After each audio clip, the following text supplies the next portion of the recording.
Welcome to CreateGrowProfit Coaching Stories. I am Morris from CreateGrowProfit.com, and today I'm speaking to Brenda Wollenberg, who helps people get through the jungle of wellness information and find what works for them.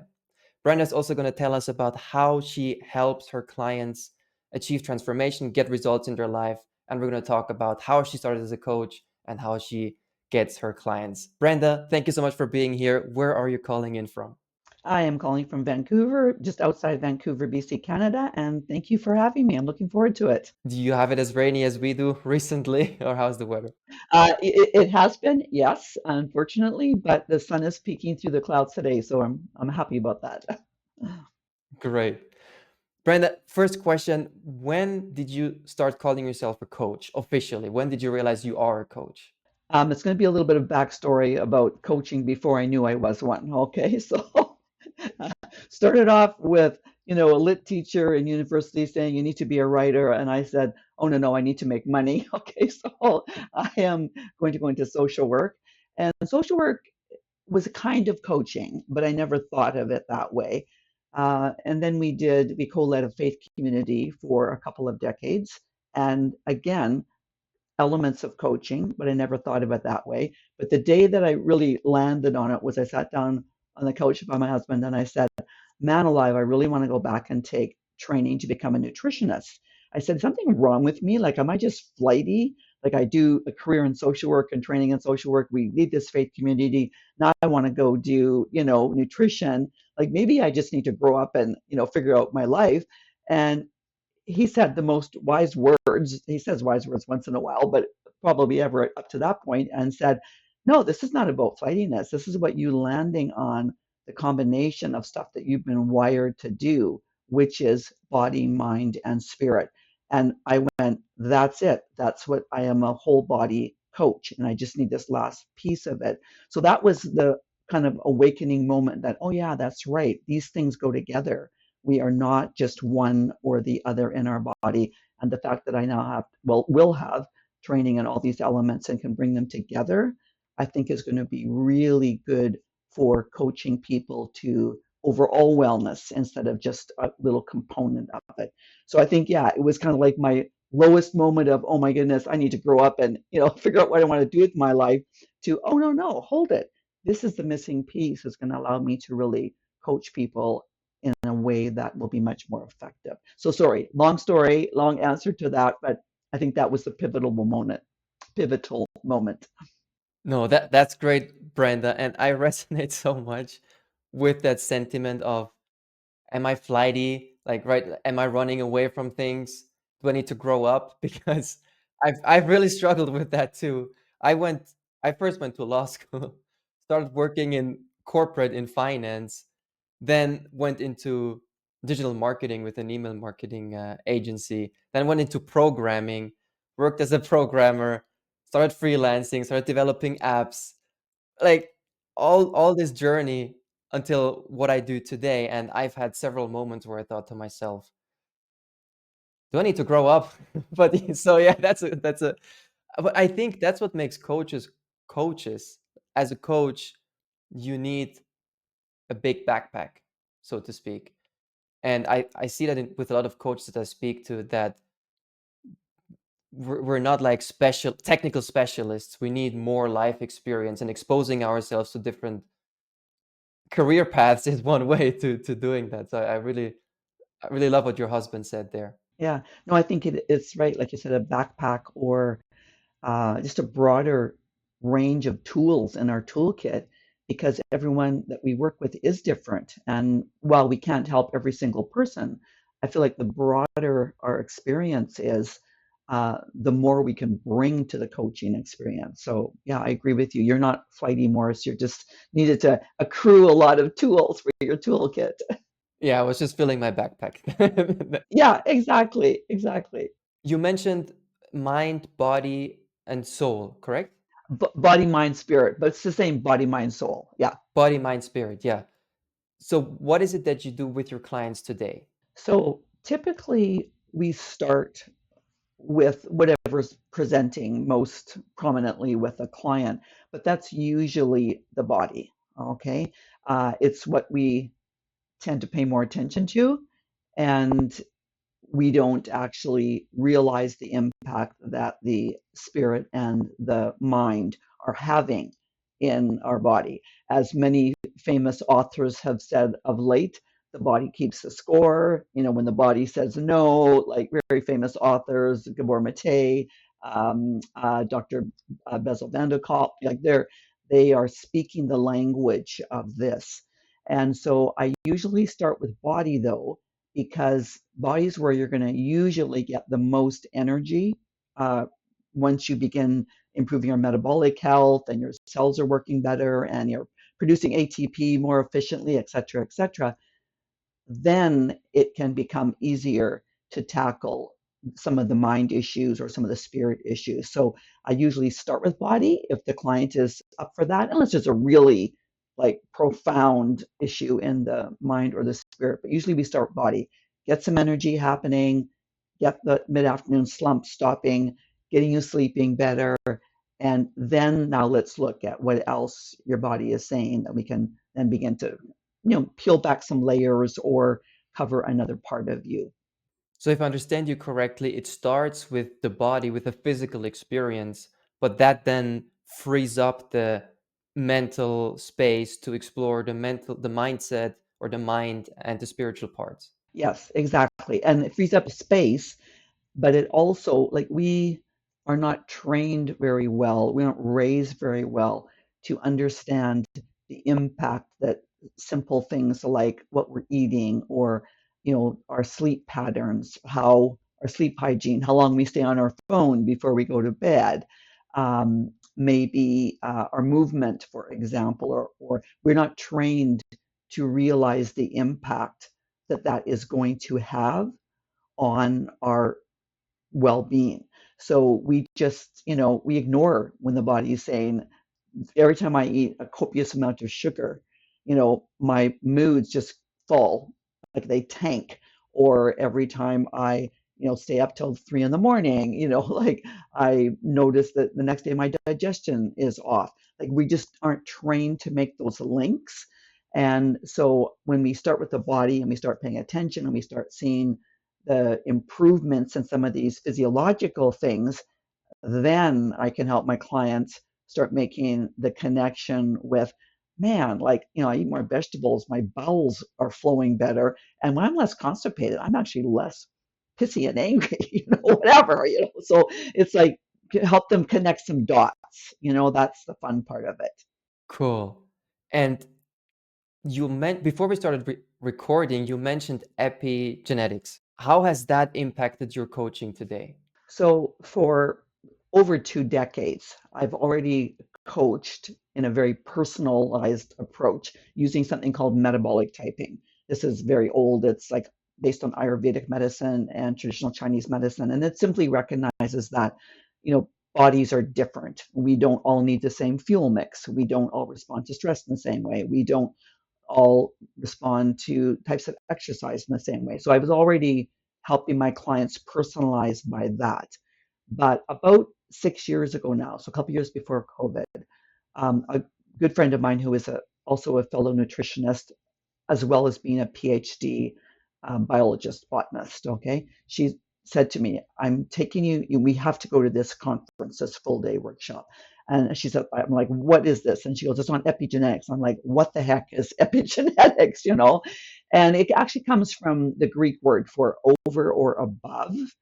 And it, epi, that part of it. And it simply means the things that we do or are done to us over and above genetics, so above that strand of DNA that you got from your biological mom and your biological dad, that impacts the way genes are expressed. So that means, even though I was doing that for 20 years with my clients, I did not know the word of that. Even though I got healthy, multiple decades ago by accidentally resetting my genes, we did not have that terminology. So she dragged me out to this workshop. I was completely over my head. It's been a university biology, yes, and biology and organic chemistry and chemistry for becoming a nutritionist, but it had been a few years ago. And the only thing that saved was the saving grace as I glanced over at this PhD scientist And she was over her head too. And I was like, oh, hallelujah, good. This is new stuff. Okay. So we were actually, epigenetics is simply recognizing that while you now, in the last 20 years, are able to find out what your genes actually are, what the coding is, either an A, a C, a G, a T, the letters that are part of the gene alphabet, you can now, through something as inexpensive as, say, 23andMe or DNA Allure, different kind of companies that will test your spit test or your swab, you can find out what your genes are. Like, are you more prone to muscle injury? Do you need a higher amount of protein intake? Are you someone that responds well to saturated fat or doesn't? So you can find that out, okay? And then the field of epigenetics is simply what can you do that better allows your genes to express themselves. You can't change them. Like, whatever coding you got is the coding you got, okay? But you can, if you have genes that have a more challenging coding and maybe you don't respond to, say, stress very easily, you can, through diet and nutrition and supplement and mindfulness and centered prayer and whatever, you can alter the way that gene is expressed. You can kind of dampen it so it doesn't, you know, express itself so fully. And likewise, if you have a gene that you have a really positive coding for that allows you to, say, be a great runner or a great weightlifter or whatever, if that has been shut down through things like stress, massive cortisol, inflammation, you can, through the things that you do, allow that gene to express itself in a more positive way again. So it is fascinating study of the amount of control that we have, not over our genes, so that's due to mom and dad, okay, but over the way those genes get expressed in our life. And that has been, for the last 5 years now, it's 5, 6 years I've been working with that, talking about fine tuning people's personal wellness plans. That's kind of on steroids, okay, to be able to do that. That's been very, very fun. And you just see a lot of positive results. You need less educated guessing, and you can go more right to the, this is this would be the ideal food plan for you. Are you willing to give that a try for, say, 8 weeks and see how you feel on that? Oh, great. Yeah, especially in diet, there is so much trial and error where and you that's what we used to have to do. We had to try different foods and see what works for us, what doesn't, what triggers a negative response. So it sounds like that with epigenetics, we can find out literally, quite literally, our strengths and weaknesses that are saved in our body. Yes, and it's interesting the more I learn about, because I mean I'm no expert on this, meaning the human genome was only mapped 20 years ago. Like, it's not like, you know, and yes, it was studied for decades before that, trying to find out how genes worked, et cetera, et cetera. But it's really quite a new field. And so, there is still a little bit of trial and error with regard to things like, did this, gene, for example, does it actually have something with what's called penetrance? Like, you got this gene, but is it fully enacted in you? Okay, well, let's do a little bit of this. Let's see how you do if we shift this. But it gives you such a better platform. Like, in my coaching, I mentioned energy is where I start, okay? But the other four parts of my coaching are clarity, structure, feedback, and accountability. So we've got you with a little more energy. You're eating better. You're moving in a way that is more aligned with who you are. You're sleeping better. You're practicing some mindfulness. Now, let's see, can we get some clarity on what the structure is that is best for you to walk out moving forward? And that's where we then can go. Ideally, you would literally be eating this many grams of protein per day based on this particular FTO gene, and you want that divided either into, always in 3 meals, 3 types of eating, because usually you want to break up your protein 3 times so you have not too much overwhelming your body at once. But are you better on intermittent fasting? Are you like my metabolic gene code? And I love not eating till 12 or 1 o'clock. Okay, my body loves that. So I'll just do 2 meals and a snack. I have other clients where intermittent fasting is the worst thing they can be doing. And they know it because they've been trying it because their buddy did it and loved it and they just feel horrible on it. We get their genetics back and I go, yeah, yeah, you don't want to be doing intermittent fasting. You need to be eating within like an hour of getting up in the morning. That's how your metabolism functions. And people like when I talked about, well, you mentioned about the confusion, like it's so nice when you actually know this is what I need to eat. Your buddy's doing keto. Well, you have genes like me where you need the lowest amount of saturated fat intake in a day. I mean, I knew my genetics and I tried to support my husband and one of our kids in their lovely keto specific genes. One weekend, I said, you know what, guys? I'm going to kill myself. You can cook, I'll eat something different because even knowing it, I thought, how bad can it be? Like eating 60 grams of saturated fat a day when I really only can tolerate 22. Probably the only person in the world who gained 5 pounds their first week on keto because their body felt so horrible. So it's those specific things that are really helpful. I have clients who are vegetarian. They come to me and they are having horrible digestive issues and weight gain and they're eating good vegetarian, not like chips and pop. They're fermenting their beans and they're doing all this stuff. And we pull up their genetics, and I'm just like, you know what? You have really challenging codings for carbohydrates. Like vegetarian diet, even the protein comes wrapped in carbohydrates, the legumes and the seeds and the whatever. It's wrapped in carbs. Like it is really irritating for your gut. So, are you willing to try some ethically raised, meat, some wild caught salmon, some free range eggs? Like, can we begin to shift things? And oh my goodness, differences happen like almost immediately. So yeah, if you can nail diet down in a way that's helpful, you just set the stage for then a whole bunch of cool things to happen.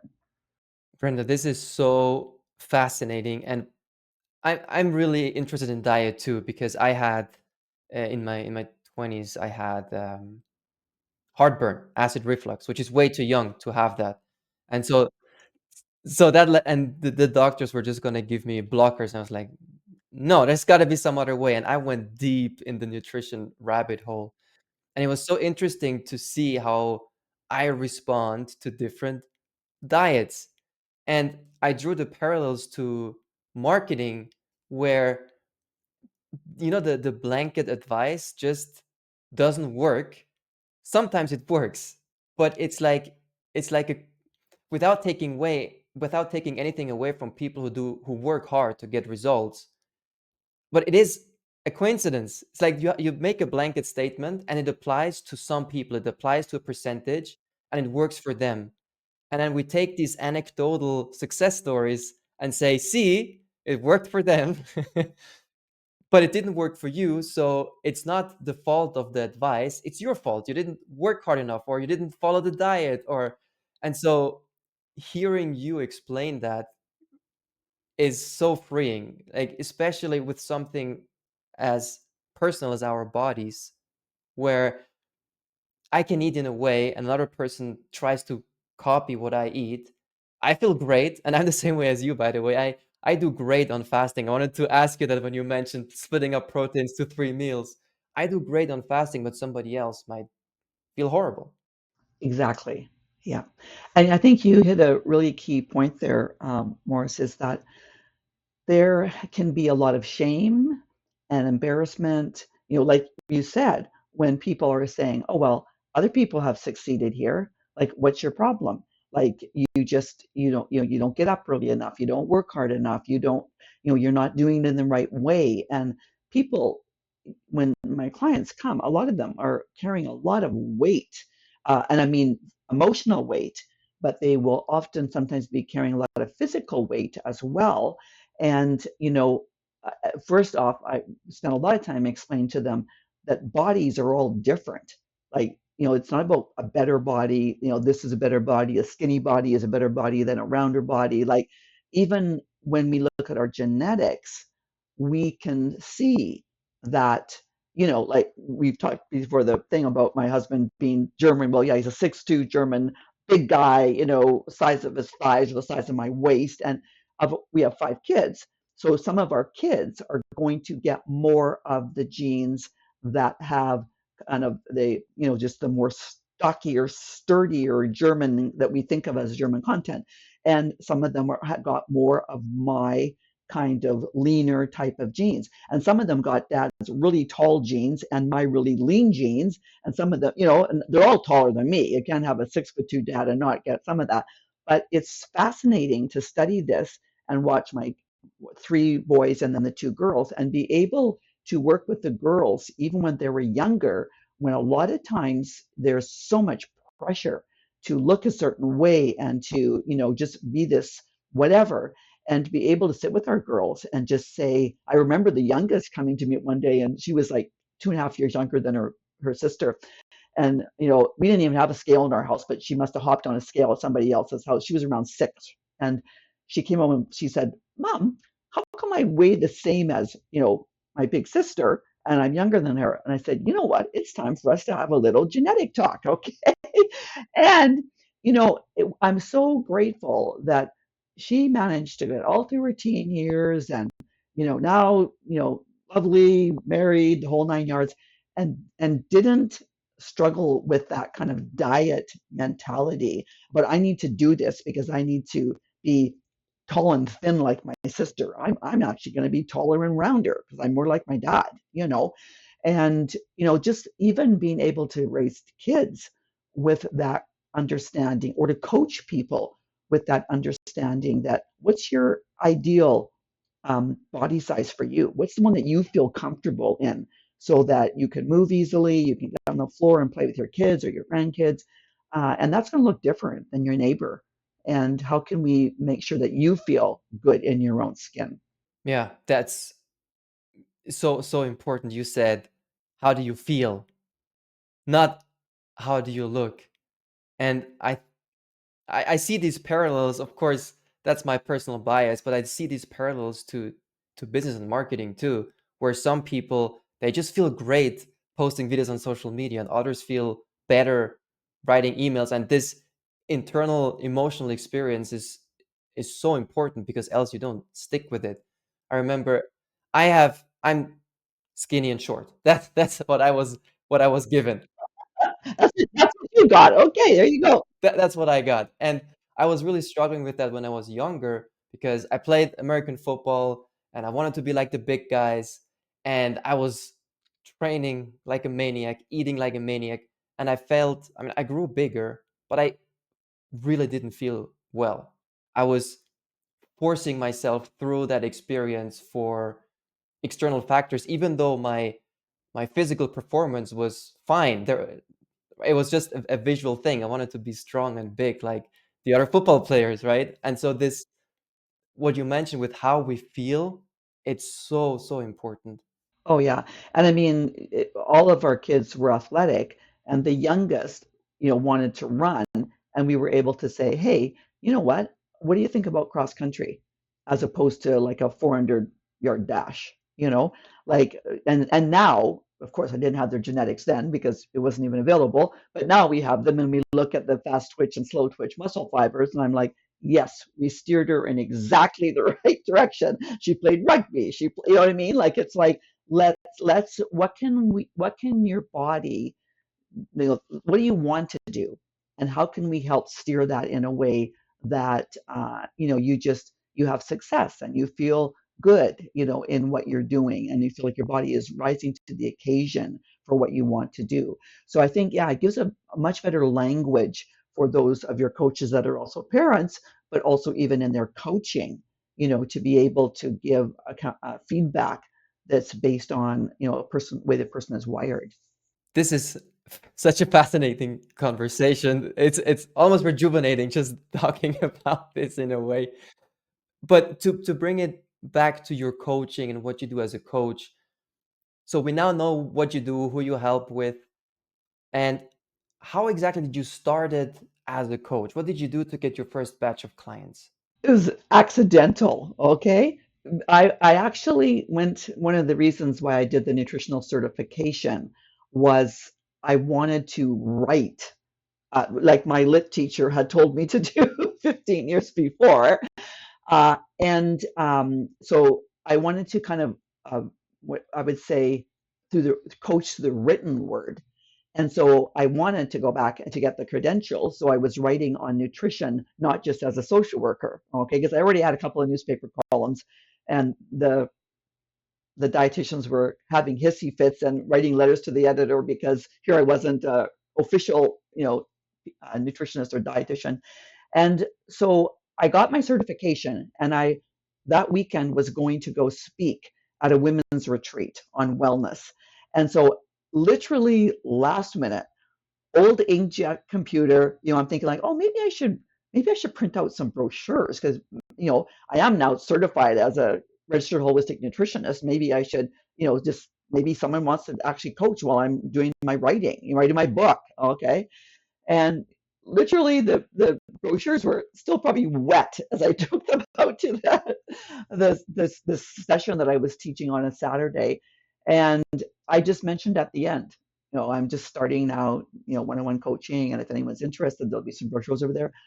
Lo and behold, one woman picked up her brochure, and that is how it started. And so as I was, writing my book and my articles and all the other things I was loving to write, the coaching practice gradually grew, mainly by word of mouth.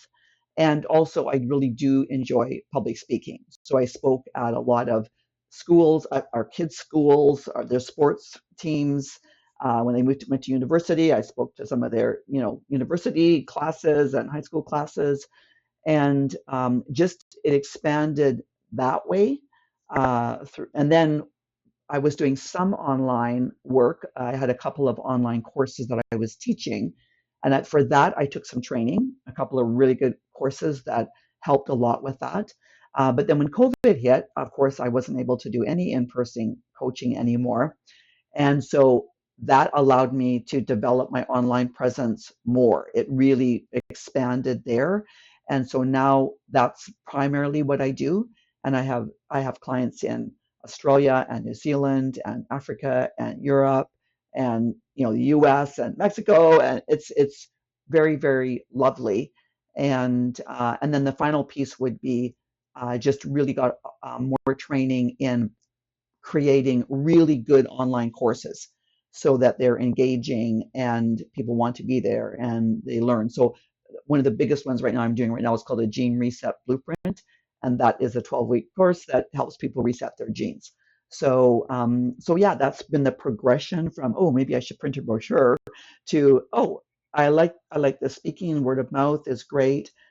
Do some free coaching, at different groups, and expand from there. And then now mainly an online presence. So yeah, that's the progression. And then I'm just finishing up another book. So I get to do all of that. Wow, it sounds like you did everything right, to be honest. When look, Oh, wow. It looks, in hindsight, always looks really good. Okay. well, not always. I have a bunch of stories where in hindsight it still looks very bad. Oh, okay. Okay.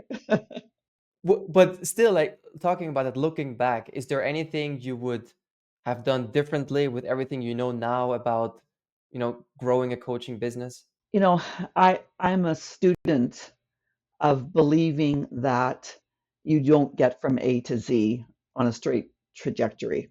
Do I wish that I learned some of the things that I know now earlier? Yes. But is it possible I could have done that without going through some of the things that I did? I'm not sure. We're so egocentric when we're younger. We have to be. We're trying to earn a living. We're paying a mortgage. We're putting soccer uniforms on kids' backs. Like we are focused on doing the things that are on Maslow's hierarchy of need, much lower: shelter, food, all that kind of thing. The how I coach now is much more based on the higher elements of having done, trauma work yourself, having done healing work, having, you know, restoration, connecting with your sense of a higher source. Like, it's much more elevated coaching. because it's based on a more healed, you know, well-rounded person. But I couldn't have got here if I wouldn't have made the mistakes that I did and focused too much on ego. Like that's just life. So if I could have a magic wand and get here without some of those painful lessons I learned, sure, I would happily take those because I hurt some people in the process. Okay. But I just don't think the older I get, the more I realize that those are necessary. And I just want to stay in those phases for a shorter period of time. I'll learn fast, okay?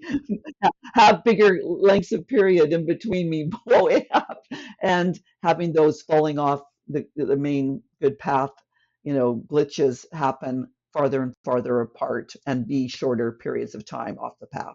So that's my goal. That's my progress goal.